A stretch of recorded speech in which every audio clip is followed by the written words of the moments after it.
At Thanksgiving, my sister stood up, tapped her glass, and announced like she was accepting an award. Mom and Dad are signing the house to me. Emily gets nothing. The room erupted. Cheers, whistles, someone even yelled. About time. I didn't clap, I didn't blink, I just smiled the way you smile when a storm hits, but you already know the roof is theirs, not yours.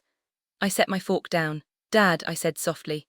Should I tell them or will you? His face drained, my sister froze, and in that moment everyone knew something was coming. It helps to know there are people out there who have lived through families like mine. My name is Emily Nolan, and if you'd met my family before that Thanksgiving, you might have thought we were close. The kind of Midwestern picture people post on holiday cards, matching sweaters, smiling in front of a tree, pretending we never raised our voices. But families like mine don't break in loud, obvious ways. They crack in silence, in small choices, in who gets listened to and who gets ignored. And for as long as I can remember, I've lived in the quiet space where people only notice you when they need something. Jenna, my younger sister, never knew that space. She was the favorite, bright, loud, full of charm. The kind of girl relatives fawn over at gatherings, calling her a natural and a spark. I didn't hate her for it. I just learned early that I'd have to build my life on my own, because nothing was ever going to be handed to me the way it was handed to her. Growing up, I watched my parents pour attention into Jenna like she was a plant that needed constant watering. Dance classes, summer camps, private lessons, things I was told we couldn't afford when I asked. Later, when I moved to Chicago for work, they called it selfish, like choosing independence meant I was abandoning them. Meanwhile, Jenna stayed close, visiting every weekend, sliding into that perfect little mold they'd carved out for her. Still, I kept coming home for holidays, for my grandmother mostly. Evelyn Nolan, sharp mind, silver hair, the only person in the family who looked at me with real pride. Before I continue the story, tell me first, where did you hear this from? Write it in the comments, because what happens next, most people won't believe. When she hugged me at the door, it didn't feel like an obligation. It felt like being seen. She'd tap my cheek, whisper something like, "You're stronger than they think." Then slip back into her chair like she hadn't just given me enough fuel to last another year. This Thanksgiving felt strange before it even began. The air in the house was different, thick, expectant, like everyone had been let in on a secret I wasn't meant to hear. Mom was darting around the kitchen with that tight smile she wears when she's hiding something. Dad wouldn't meet my eyes for more than a second.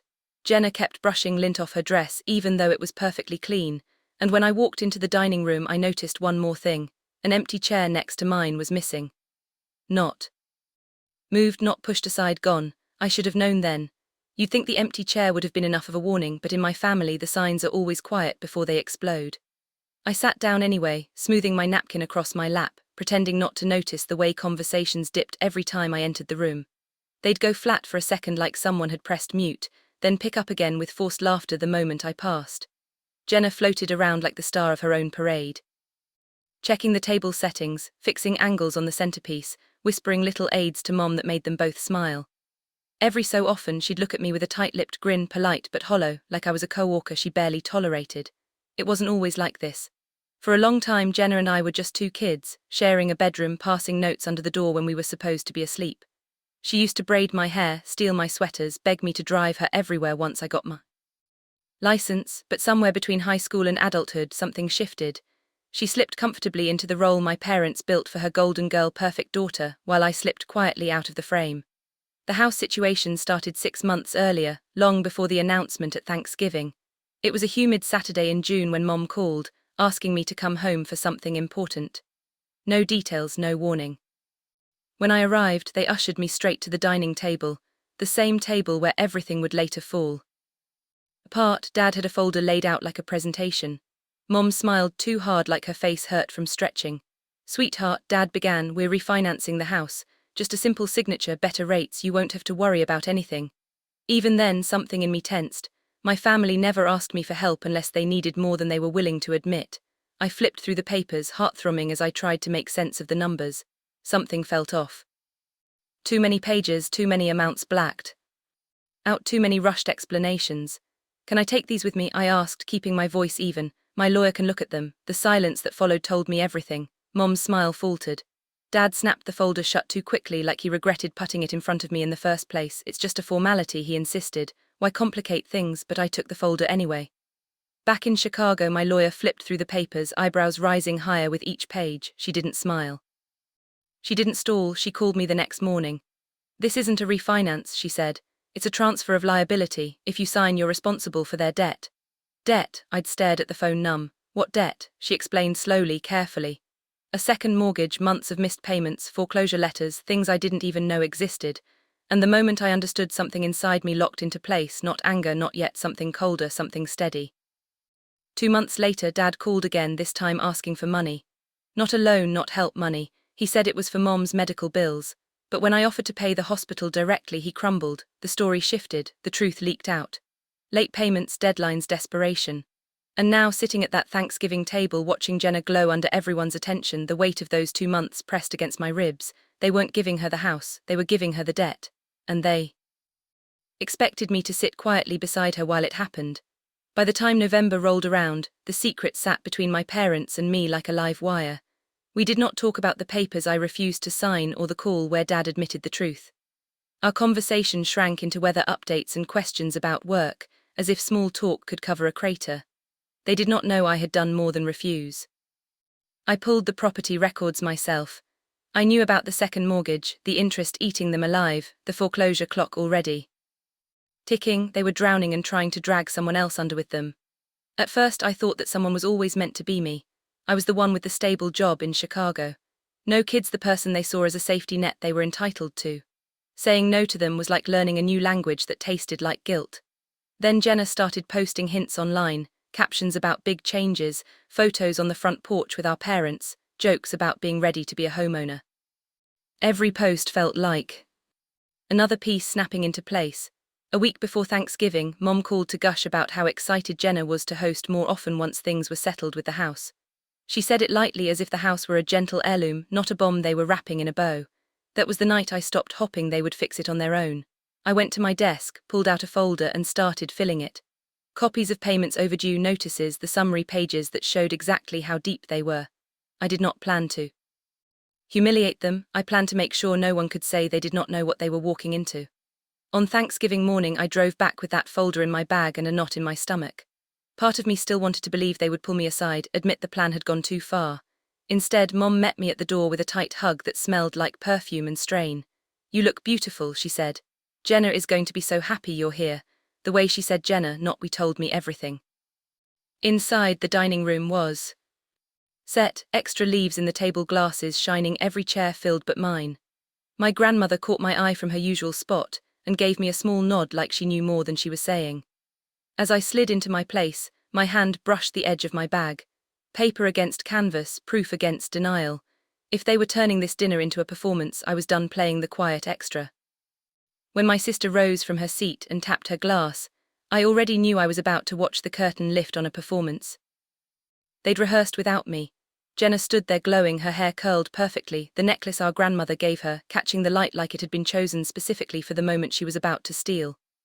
"Mom and Dad are signing the house to me," she announced, her voice bright enough to carry across every plate and every glass. "Emily gets nothing." The room erupted before the meaning had even finished sinking in. Cheers, loud claps, a few whistles, and the kind of laughter people use when they think they're supporting something good. Someone actually slapped Dad on the back. My mother dabbed the corner of her eye like she was witnessing an engagement. I didn't touch my glass, I didn't even blink. I just looked at Jenna and smiled. Not wide, not warm, the kind of smile that holds the weight of everything you aren't saying yet. Then I lowered my fork onto my plate and asked Dad, "Should I tell them or will you?" The effect was instant. It was like my words cut a wire. The room dropped into silence so heavy I could hear the radiator tick. Dad's hand slipped. His fork hit the plate with a metallic clatter that echoed. Jenna's expression pinched. "Tell us what?" Around us, relatives leaned forward, scenting drama. My grandmother exhaled sharply as if she'd been waiting for anyone to stop pretending everything was fine. I reached into my bag, pulled out the folder and placed it in front of me. I didn't open it yet. I just let it sit there resting like a quiet threat. "Before you celebrate Jenna getting the house," I said calmly, "you should probably know the condition it's in." Dad tried to recover. "Emily not here, why not?" I asked. "You weren't embarrassed when you decided to sign it over to her without telling her about the debt?" Heads turned, conversations died. Jenna stiffened like someone had pulled a string tight inside her. "What debt?" she snapped. I finally opened the folder. A stack of payments, bills and overdue notices stared up at us. I slid one page forward, the summary line in bold. "They're behind on payments," I said, "on 2 mortgages. The second one was taken out without telling anyone. They're months from foreclosure, maybe weeks." My mother's hand flew to her mouth. Dad reddened. Jenna blinked like she'd been slapped. That's not true, she said, her voice rising. They would have told me. Did they tell you, I asked, eyes steady on hers, that the house comes with over $100,000 in debt? That if you sign those papers, you're responsible for every overdue payment and every penalty? Something cracked in her expression. Doubt crept in. Dad tried again. You're making this sound worse than it is, Emily. We're handling it. Are you? I held up another page, because this one says the bank isn't convinced you're handling anything. He lunged forward as if he could snatch the paper out of my hand right there in front of 20 witnesses. I pulled it back before he could touch it. Stop, Mom begged. Please don't do this today. Why not? I asked. You chose today. The relatives started shifting in their chairs, some uncomfortable, some newly curious, a few openly furious at being included in this spectacle they hadn't been prepared for. My Aunt Diane was the first to speak. Daniel, she said sharply. Is this true? Dad didn't answer. His jaw clenched so tightly I thought it might crack. Mom buried her face in her napkin. Jenna looked between them and me, but they said the house was mine. It was never a gift, I said softly. It was an escape. Root for them, they needed someone to carry the debt. First they tried to trick me. When that didn't work, they chose you. Jenna stood frozen in her sequined dress, shaking. Her fiancé, Tyler, leaned away from her slightly, like he wasn't sure if he should be associated with any of this. Is she lying? He asked. My parents, Mom sobbed. Dad didn't look up. That was enough. Tyler pushed back his chair and stood. You told me the house was paid off. You said we'd have a clean start. Jenna reached for him, but he stepped back. You expect me, he said, voice trembling between anger and disbelief, to start a life on a sinking ship. Tyler, please, he shook his head. I'm not marrying into this. The room gasped collectively as he walked out past the turkey, past my stunned parents, out the front door without looking back. Jenna's legs gave out. She dropped into her chair, hands shaking, mascara smudging down her cheeks. For the first time in years, she looked like the little girl who used to crawl into my bed after nightmares. This isn't my fault, she whispered. I didn't know. I know, I said quietly. Dad slammed his palm onto the table. You ruined everything. I stared at him. No, you ruined everything the minute you tried to hand your debt to your children like it was an inheritance. You're tearing this family apart, Mommed. It was already broken, I said. I'm just refusing to keep sweeping the pieces under the rug. A murmur rippled among the relatives' agreement. Disappointment, judgment, the kind that stings more because it comes from witnesses who saw everything. My grandmother stood slowly, using the table for balance. Her voice, though thin, carried more authority than anyone else's. I taught you better than this, she said to my father. Your daughters are not lifeboats for you to climb into. Dad shrank. Mom wept harder. Jenna finally looked up at me, eyes hollow. What do I do now? The question hit deeper than she meant, not because I had the answer, but because she was finally asking the right person. Not the parents who built her illusions, but the sister they'd pushed aside. Before I could speak, someone knocked on the door hard. Every head turned.